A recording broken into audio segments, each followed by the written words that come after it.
श्री गणेशाय नमः। जय श्री कृष्ण, राधे राधे। नमस्कार दोस्तों, स्वागत है आपका आपके अपने YouTube चैनल पर। दोस्तों, सत्यनारायण व्रत हिंदी पंचांग के अनुसार हर महीने की पूर्णिमा को किया जाता है। श्री सत्यनारायण व्रत की कथा को सुनने का फल हजारों सालों तक किए गए यज्ञ के बराबर माना जाता है। किसी भी शुभ कार्य या मनोकामना पूरी करने हेतु विधि विधान से सत्यनारायण भगवान की पूजा और कथा करवाई जाती है। शास्त्रों के मुताबिक ऐसा माना गया है कि इस कथा को सुनने वाला व्यक्ति व्रत रखता है तो उसके जीवन के दुखों को श्री हरि विष्णु खुद ही हर लेते हैं। स्कंद पुराण के अनुसार भगवान सत्यनारायण श्री हरि विष्णु का ही दूसरा रूप है और इस कथा की महिमा को भगवान सत्यनारायण ने अपने मुख से देवर्षि नारद को बताया और सुनाया था। चलिए दोस्तों, अब यहाँ पे हम देख लेते हैं सत्यनारायण कथा की पूजन सामग्री के बारे में।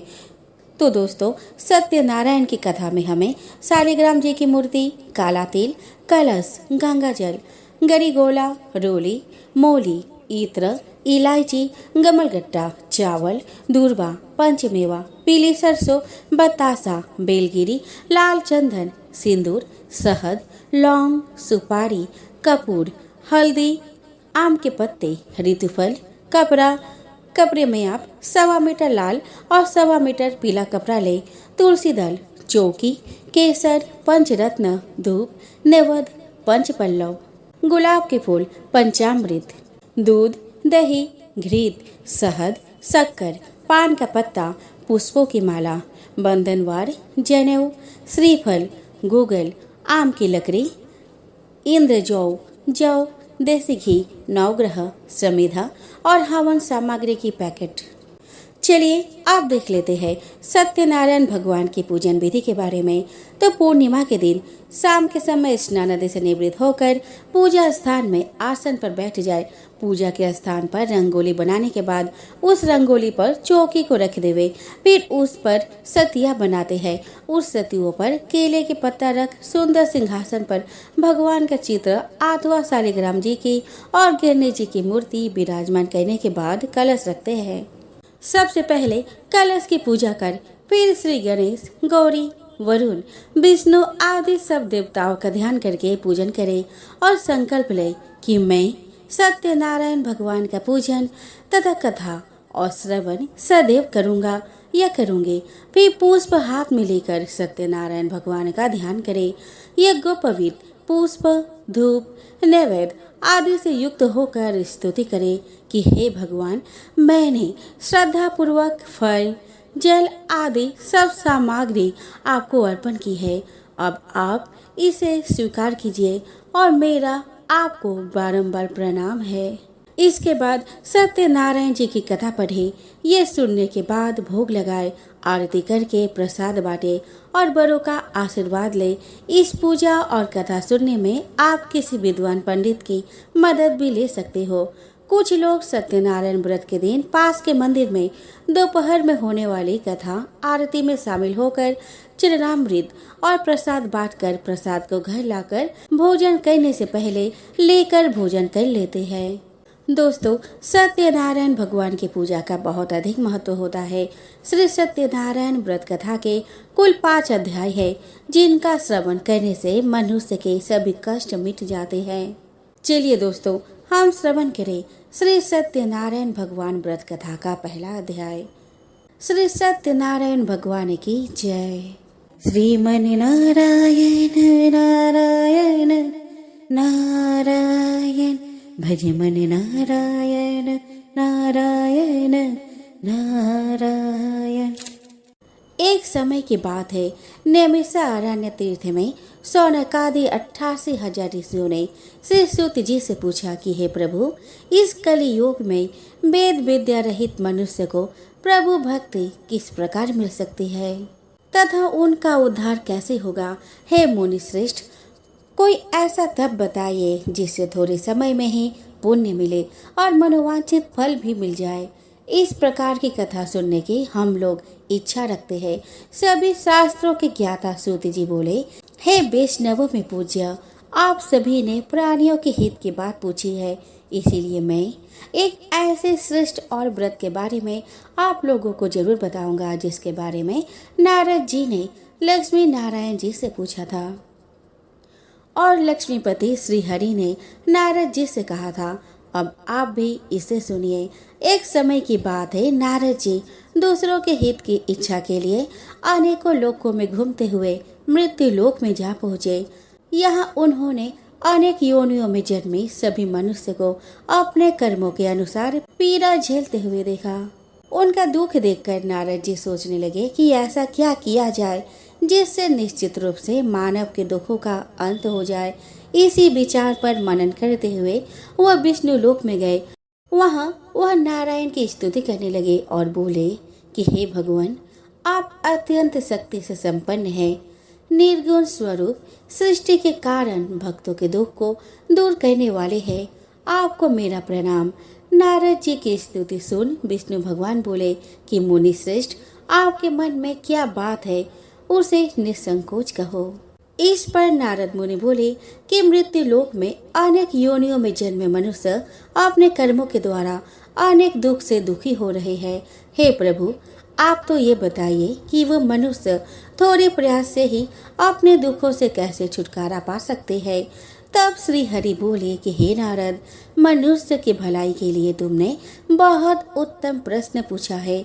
स्वर्गलोक और मृत्युलोक दोनों में एक दुर्लभ उत्तम व्रत है जो पुण्य देने वाला है। आज प्रेम वश होकर मैं उसे तुमसे कहता हूँ। श्री सत्यनारायण भगवान का व्रत अच्छी तरह विधान पूर्वक करके मनुष्य तुरंत ही यहाँ सुख भोग कर मरने पर मोक्ष पाता है। श्री हरि के वचन सुनकर नारद जी बोले कि उस व्रत का फल क्या है प्रभु, और उसका विधान क्या है? यह व्रत किसने किया था? इस व्रत को किस दिन करना चाहिए? आप सब कुछ विस्तार से बताएं। नारद जी की बात सुनकर श्री हरि बोले, दुख व शोक को दूर करने वाला, यह सभी स्थानों पर विजय दिलाने वाला है। मानव को भक्ति व श्रद्धा के साथ शाम को श्री सत्यनारायण की पूजा धर्म परायण होकर ब्राह्मणों और बंदियों के साथ करने, साथ ही यथाशक्ति अनुसार भक्ति भाव से भगवान का भोग लगाए, आरती गाए और ब्राह्मणों सहित बंधु बांधवों को भी भोजन कराए। उसके बाद स्वयं भोजन करे, कीर्तन भजन के साथ भगवान की भक्ति में लीन हो जाए। इस तरह से सत्यनारायण भगवान का यह व्रत करने पर मनुष्य की सारी इच्छाएं निश्चित रूप से पूरी होती है। इस कली काल अर्थात कली युग में मृत्यु लोक में मोक्ष का यही एक सरल उपाय बताया गया है। श्रीमन नारायण नारायण नारायण, भजमन नारायण नारायण नारायण। श्री सत्यनारायण भगवान की जय। सत्यनारायण व्रत कथा का प्रथम अध्याय यहीं पर संपूर्ण होता है। दोस्तों, अब हम श्री सत्यनारायण भगवान व्रत का दूसरा अध्याय का श्रवण करते हैं। तो सूत जी बोले कि हे ऋषियों, जिसने पहले समय में इस व्रत को किया था उसका इतिहास कहता हूँ, ध्यान से सुनो। सुंदर काशीपुरी नगरी में एक अत्यंत निर्धन ब्राह्मण रहता था। भूख प्यास से परेशान वह धरती पर घूमता रहता था। ब्राह्मणों से प्रेम करने वाले भगवान ने एक दिन ब्राह्मण का वेश धारण कर उसके पास जाकर पूछा, हे विप्र, नित्य दुखी होकर तुम पृथ्वी पर क्यों घूमते हो? दीन ब्राह्मण बोला कि मैं निर्धन ब्राह्मण हूँ, भिक्षा के लिए धरती पर घूमता हूँ। यदि आप इसका कोई उपाय जानते हो तो बताइए। वृद्ध ब्राह्मण रूपी भगवान ने कहा कि सत्यनारायण भगवान मनोवांछित फल देने वाले हैं, इसीलिए तुम उनका पूजन करो। इसे करने से मनुष्य सभी दुखों से मुक्त हो जाता है। वृद्ध ब्राह्मण बनकर आए सत्यनारायण भगवान उस निर्धन ब्राह्मण को व्रत का सारा विधान बताकर अंतर्ध्यान हो गए। अगले दिन सुबह उठने के साथ ही उस बूढ़े ब्राह्मण ने मन में संकल्प किया कि सत्यनारायण का व्रत करूंगा, और फिर अपने नित्य कर्मों से फ्री होकर वो भिक्षा के लिए चल पड़ा। उस दिन उसे भिक्षा में बहुत सा धन प्राप्त हुआ। उसी धन से उसने परिवार के साथ भगवान श्री सत्यनारायण की पूजा की। इस व्रत के करने से कुछ दिन बाद उसके सभी दुखों और कष्ट दूर होने लगे और देखते ही देखते एक संपन्न और अनेकों संपत्तियों का मालिक बन गया। तब हर महीने की पूर्णिमा के दिन वे ब्राह्मण सत्यनारायण की पूजा करने लगा। इस प्रकार सत्यनारायण भगवान के इस व्रत को करके वो श्रेष्ठ ब्राह्मण सभी पापों और गरीबी से मुक्त हो गया और उसने एक दुर्लभ मोक्ष पद को प्राप्त किया। इस तरह से सत्यनारायण भगवान के व्रत को जो मनुष्य करेगा वह सभी प्रकार के पापों से छूटकर मोक्ष को प्राप्त होगा। जो मनुष्य इस व्रत को करेगा वह भी सभी दुखों से मुक्त हो जाएगा। सूत जी बोले कि इस तरह से नारद जी से नारायण जी का कहा हुआ श्री सत्यनारायण व्रत को मैंने तुमसे कहा है। विप्रो, मैं अब और क्या कहूँ। ऋषि बोले कि हे मुनिवर, संसार में उस विप्र को सुनकर और किस किस ने इस व्रत को किया, हम सब इस बात को सुनना चाहते हैं। इसके लिए हमारे मन में श्रद्धा का भाव है। सूत जी बोले कि हे मुनियों, जिस जिसने इस व्रत को किया है वह सब सुनो। एक समय वही विप्र धन और ऐश्वर्य के अनुसार अपने बंधु बांधव के साथ इस व्रत को करने को तैयार हुआ। उसी समय एक लकड़ी बेचने वाला वृद्ध आदमी आया और लकड़ियां बाहर रखकर अंदर ब्राह्मण के घर गया। प्यास से दुखी वह लकड़हारा उनको व्रत करते हुए देख विप्र को नमस्कार कर पूछने लगा कि आप यह क्या कर रहे हैं तथा इसे करने से आपको क्या फल मिलेगा, कृपया करके मुझे भी बताएं। ब्राह्मण ने कहा कि सब मनोकामनाओं को पूरा करने वाला यह सत्यनारायण भगवान का व्रत है। इनकी कृपा से ही मेरे घर में धन धान्य आदि की वृद्धि हुई है। विप्र से सत्यनारायण व्रत के बारे में जानकर लकड़हारा बहुत प्रसन्न हुआ। चरणामृत लेकर वह प्रसाद खाने के बाद वह अपने घर गया। लकड़हारे ने अपने मन में संकल्प किया कि आज लकड़ी बेचने से जो धन मिलेगा उसी से श्री सत्यनारायण भगवान का उत्तम व्रत करूंगा। मन में इस विचार को ले बूढ़ा आदमी सिर पर लकड़ियां रखकर उस नगर में बेचने गया जहां उसे अपने लकड़ियों का दाम पहले से 4 गुना अधिक मिला। बूढ़ा प्रसन्नता के साथ पैसे लेकर सत्यनारायण भगवान की मूर्ति और व्रत की अन्य सामग्री लेकर अपने घर गया। वहां उसने अपने परिजनों को बुलाकर विधि विधान से सत्यनारायण भगवान का पूजन और व्रत किया। इस व्रत के प्रभाव से वह बूढ़ा लकड़हारा धन पुत्र आदि से युक्त होकर संसार के समस्त सुख भोग अंतकाल में बैकुंठ धाम चला गया। श्रीमन नारायण नारायण नारायण, भज मन नारायण नारायण नारायण। श्री सत्यनारायण भगवान की जय। तो दोस्तों, यहाँ पर सत्यनारायण व्रत कथा का 2वां अध्याय संपूर्ण होता है। चलिए दोस्तों, अब हम श्री सत्यनारायण भगवान व्रत कथा का 3रा अध्याय का श्रवण करते हैं। तो दोस्तों, सूत जी बोले कि हे श्रेष्ठ मुनियों, अब आगे की कथा कहता हूँ। पहले समय में उल्का मुख नाम का एक बुद्धिमान राजा था। वह सत्यवक्ता और जितेंद्रिय था। प्रतिदिन देवस्थानों पर जाता और निर्धनों को धन देकर उनके कष्ट दूर करता था। उसकी पत्नी कमल के समान मुख वाली और सती साध्वी थी। भद्रशिला नदी के तट पर उन दोनों ने श्री सत्यनारायण भगवान का व्रत किया। उसी समय साधु नाम का एक वैश्य आया। उसके पास व्यापार करने के लिए बहुत सा धन भी था। राजा को व्रत करते देखकर वह विनय के साथ पूछने लगा कि हे राजन, भक्ति भाव से पूर्ण होकर आप ये क्या कर रहे हैं? मैं सुनने की इच्छा रखता हूँ, तो आप कृपा करके मुझे बताएं। राजा बोला कि मैं बंधु बांधव के साथ पुत्र आदि की प्राप्ति के लिए श्री सत्यनारायण भगवान का व्रत व पूजन कर रहा हूँ। राजा के वचन सुन साधु आदर से बोला कि हे राजन, मुझे इस व्रत का सारा विधान कहिए। मैं भी इस व्रत को करूँगा। मेरी भी संतान नहीं है और व्रत को कहने से निश्चित रूप से मुझे संतान की प्राप्ति होगी। राजा से व्रत का सारा विधान सुन व्यापार से निवृत्त हो वह अपने घर आया। साधु ने अपने पत्नी को संतान देने वाली इस व्रत का वर्णन कह सुनाया और कहा कि जब मेरी संतान होगी तब मैं इस व्रत को करूंगा।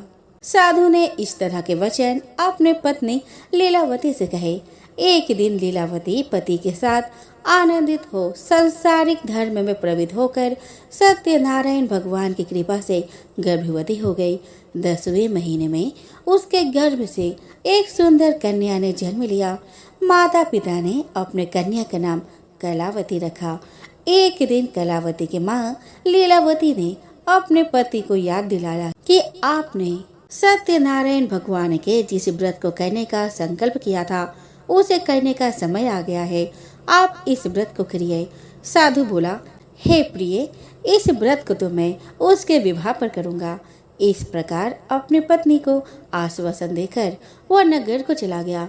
साधु ने एक बार नगर में अपने कन्या को सखियों के साथ देखा तो उसे लगा कि उसकी कन्या अब विवाह योग्य हो गई है और उसने कन्या के योग्य वर ढूंढना शुरू कर दिया। एक दिन वह साधु एक नगर में पहुंचा और वहां लड़के के सुयोग्य वानिक पुत्र को ले आया।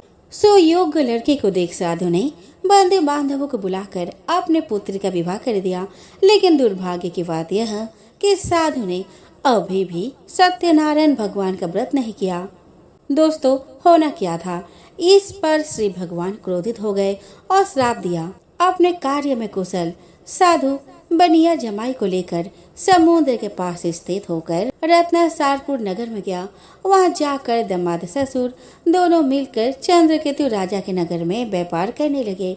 एक दिन भगवान सत्यनारायण की माया से एक चोर राजा का धन चुरा कर भाग रहा था। उसने राजा के सिपाहियों को अपना पीछा करते देख चुराया हुआ धन वहां रख दिया जहां साधु अपने जमाई के साथ ठहरा हुआ था। राजा के सिपाहियों ने साधु वैश्य के पास राजा का धन पड़ा देखा तो वह ससुर जमाई दोनों को बांधकर प्रसन्नता से राजा के पास ले गए कि उन दोनों चोरों को हम पकड़ लाए हैं, आप आगे की कार्यवाही की आज्ञा दे। राजा की आज्ञा से उन दोनों को कठिन कारावास में डाल दिया गया और उनका सारा धन भी उनसे छीन लिया गया। तो दोस्तों, श्री सत्यनारायण भगवान के श्राप से साधु की पत्नी भी बहुत दुखी हुई। घर में जो धन रखा था उसे चोर चुरा ले गए। शारीरिक और मानसिक पीड़ा और भूख प्यास से अति दुखी हो अन्य की चिंता में कलावती ब्राह्मण के घर गई। वहां उसने श्री सत्यनारायण भगवान का व्रत होते देखा। फिर कथा भी सुनी। वह प्रसाद ग्रहण कर वह रात को घर वापस आई। माता ने कलावती से पूछा कि हे पुत्री, अब तक तुम कहाँ थे और तेरे मन में क्या है? कलावती ने अपने माता से कहा कि हे माता, मैंने एक ब्राह्मण के घर में श्री सत्यनारायण भगवान का व्रत देखा है। कन्या के वचन सुन लीलावती भगवान की पूजन की तैयारी करने लगी। लीलावती ने परिवार और बंधुओं सहित सत्यनारायण भगवान का पूजन किया और उनसे वर मांगा कि मेरे पति और जमाई शीघ्र घर आ जाए और साथ ही यह भी प्रार्थना की कि हम सब का अपराध क्षमा करें। श्री सत्यनारायण भगवान इस व्रत से संतुष्ट हो गए और राजा चंद्रकेतु को सपने में दर्शन दे कहा, हे राजन, तुम उन दोनों वेश्यों को छोड़ दो और तुमने उनका जो धन लिया है उसे वापस कर दो। अगर ऐसा नहीं किया तो मैं तुम्हारा धन, राज्य व संतान सभी को नष्ट कर दूंगा। राजा को यह सब कहकर वह अंतर्ध्यान हो गए। प्रातःकाल सभा में राजा ने अपना सपना सुनाया और फिर बोले कि उन दोनों को कैद से मुक्त कर सभा में लाओ। दोनों ने आते हुए राजा का प्रणाम किया। राजा बोला कि महानुभाव, भाग्यवश ऐसा कठिन दुख तुम्हें प्राप्त हुआ है, लेकिन अब तुम्हें कोई भय नहीं। ऐसा कह राजा ने उन दोनों को नए वस्त्र आभूषण भी पहनाए और जितना धन लिया था उससे 2 गुना धन वापस कर दिया। दोनों वैश्य अपने घर को चल दिए। श्रीमन नारायण नारायण नारायण, भजमन नारायण नारायण नारायण। श्री सत्यनारायण भगवान की जय। तो दोस्तों, यहाँ पर श्री सत्यनारायण भगवान व्रत कथा का 3रा अध्याय संपूर्ण होता है। अब हम श्रवण करेंगे श्री सत्यनारायण भगवान व्रत का 4th अध्याय। तो सूत जी बोले कि वैश्य ने मंगलाचार कर अपनी यात्रा आरंभ की और अपने नगर की ओर चल दिया। उनके थोड़ी दूर जाने पर एक दंडी वेशधारी श्री सत्यनारायण ने उनसे पूछा कि हे साधु, तेरे नाव में क्या है? अभिमानी वानिक हंसता हुआ बोला, हे दंडी, आप क्यों पूछते हो? क्या धन लेने की इच्छा है? मेरे नाव में तो बेल व पत्ते भरे हुए हैं। वैश्य के कठोर वचन सुन भगवान बोले कि तुम्हारा वचन सत्य हो। दंडी ऐसे वचन कहा वहां से दूर चले गए। कुछ दूर जाकर समुद्र के किनारे बढ़ गए। दंडी के जाने के बाद साधु वैश्य ने नित्य क्रिया के पश्चात नाव को ऊंचे उठते देखकर अचंभा माना और नाव में बेलपत्ते आदि देखकर मूर्छित हो जमीन पर गिर पड़ा। वापस होश आने पर वह अत्यंत शोक में डूब गया। तब उसका दामाद बोला कि आप शोक न मनाए, यह दंडी का श्राप है, इसीलिए उनके शरण में जाना चाहिए, तभी हमारी मनोकामना पूरी होगी। दामाद का बात सुनकर वह दंडी के पास पहुंचा और अत्यंत भक्ति भाव नमस्कार कर बोला कि मैंने आपसे जो असत्य वचन कहे थे उनके लिए मुझे क्षमा कर दे। ऐसा कहकर रोने लगा। तब दंडी भगवान बोले कि हे वानिक पुत्र, मेरी आज्ञा से वार वार तुम्हें दुख प्राप्त हुआ है, तो मेरी पूजा से विमुख हुआ। साधु बोला कि हे भगवान, आपकी माया से ब्रह्मा आदि देवता भी आपके रूप को नहीं जानते, तब मैं अज्ञानी कैसे आपको जान सकता हूँ? आप प्रसन्न हुए। अब मैं सामर्थ्य के अनुसार आपकी पूजा करूँगा। मेरी रक्षा करो और नौका में धन भर दो। साधु वैश्य के भक्तिपूर्वक वचन सुनकर भगवान प्रसन्न हो गए और उसकी इच्छा अनुसार वरदान देकर अंतर ध्यान हो गए। ससुर जमाई दोनों जब नाव पर आए तो नाव धन से भरी हुई मिली। फिर वही अपने अन्य साथियों के साथ सत्यनारायण भगवान का पूजन कर अपने नगर को चल दिए। जब नगर के नजदीक पहुँचे तो दूत को घर पर खबर करने के लिए भेज दिया। दूत साधु की पत्नी को प्रणाम कर कहता है कि मालिक अपने दामाद सहित नगर के निकट आ गया है। दूत की बात सुनकर साधु की पत्नी लीलावती ने बड़े हर्ष के साथ सत्यनारायण भगवान का पूजन कर अपने पुत्र कलावती से कहा कि मैं अपने पति के दर्शन को जाती हो तो कार्य पूर्ण कर शीघ्र आ जाना। माँ के ऐसे वचन सुनकर कलावती ने जल्दी में प्रसाद छोड़ अपने पति के पास चली गई। प्रसाद का अवज्ञा करने से श्री सत्यनारायण भगवान रुष्ट हो गए और नाव सहित उसके पति को पानी में डुबो दिया। कलावती अपने पति को वहां न पाकर रोती हुई जमीन पर गिर गई। नौका को डूबा हुआ देख और कन्या को रोता देख साधु दुखी होकर बोला कि हे प्रभु, मुझसे तथा मेरे परिवार से जो भूल हुई है उसे क्षमा करे। साधु के दीन वचन सुनकर श्री सत्यनारायण भगवान प्रसन्न हो गए और आकाशवाणी हुई कि हे साधु, तेरे कन्या मेरे प्रसाद को छोड़कर आई है, इसीलिए उसका पति अदृश्य हो गया है। यदि वह घर जाकर प्रसाद खाकर लौटती है तो इसे इसका पति अवश्य मिलेगा। ऐसी आकाशवाणी सुन कलावती ने वैसे ही किया जैसा आकाशवाणी के दौरान भगवान ने कहा और फिर प्रसाद ग्रहण करने के बाद जो वो वापस आई तो अपने पति के दर्शन करके अत्यंत प्रसन्न हुई। उसके बाद साधु अपने बंधु बांधव सहित श्री सत्यनारायण भगवान का विधि विधान से पूजा किया और इस लोक का सुख भोग वह अंत में स्वर्ग जाता है।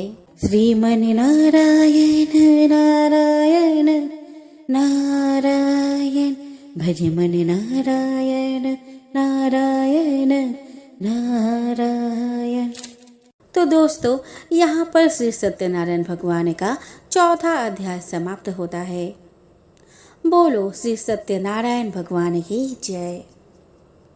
चलिए दोस्तों, अब हम श्रवण करते हैं श्री सत्यनारायण भगवान व्रत कथा का 5वां अध्याय। तो सूत जी बोले कि हे ऋषियों, मैं और भी एक कथा सुनाता हूँ, उसे भी ध्यान पूर्वक सुनो। प्रजा पालन में लीन तुंगध्वज नाम का एक राजा था। उसने भी भगवान का प्रसाद त्याग कर बहुत ही दुख भोग किया। एक बार जंगल में जाकर वन्य पशुओं को मारकर वह बर के पेड़ के नीचे आया। वहां उसने ग्वालों को भक्ति भाव से अपने बंधुओं सहित सत्यनारायण भगवान का पूजा करते देखा।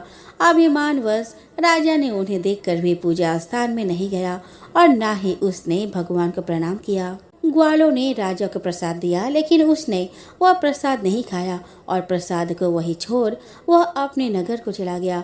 जब वह नगर में पहुंचा तो वहां सब कुछ तहस नहस हुआ पाया, तो वह शीघ्र ही समझ गया कि यह सब भगवान के अनादर का ही परिणाम है। वह दोबारा ग्वालों के पास पहुंचा और विधि पूर्वक पूजा करके प्रसाद खाया, तो श्री सत्यनारायण भगवान की कृपा से सब कुछ पहले जैसा हो गया। दीर्घ काल तक सुख भोगने के बाद मरणोपरांत उसे स्वर्ग लोक की प्राप्ति हुई। जो मनुष्य परम दुर्लभ इस व्रत को करेगा तो भगवान श्री सत्यनारायण की अनुकंपा से उसे धन धान्य की प्राप्ति होगी। निर्धन धनी हो जाता है और भय मुक्त हो जीवन जीता है।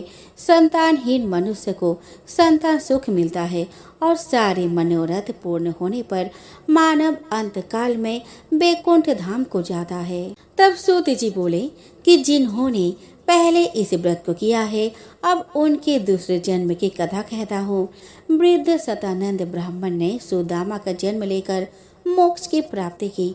लकड़हारे ने अगले जन्म में निषाद बनकर मोक्ष प्राप्त किया। उल्का मुख नाम का राजा दशरथ होकर बैकुंठ को गए। साधु नाम के वैश्य ने मोरध्वज बनकर अपने पुत्र को आरे से चीरकर मोक्ष पाया।